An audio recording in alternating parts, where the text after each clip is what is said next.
Hello guys, welcome back sa aking YouTube channel. At kung ikaw ay bago pa lamang sa aking YouTube channel, mag-subscribe na, i-click ang notification bell para updated ka lagi sa aking mga videos. So guys, magluluto tayo ulit ngayon ng adobong pusit with gata. So ang kakailanganin natin guys is pusit.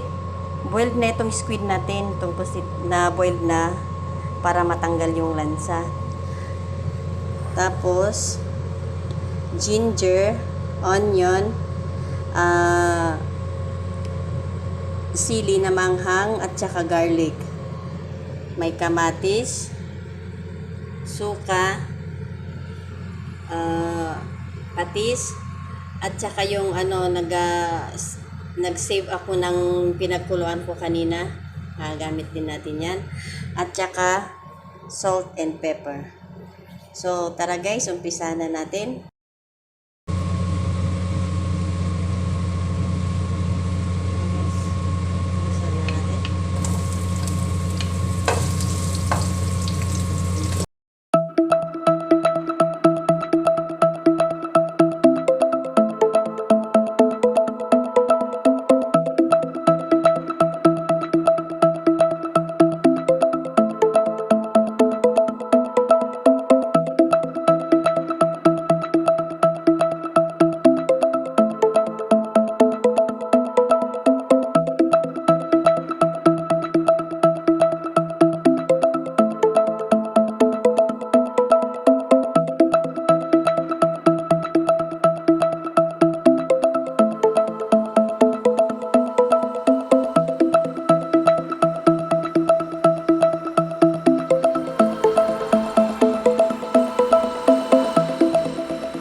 Ayan na po siya, guys.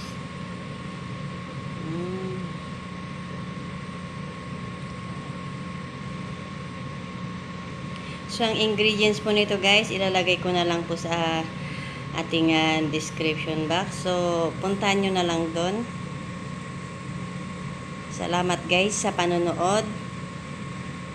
Thank you. See you on my next vlog. Bye!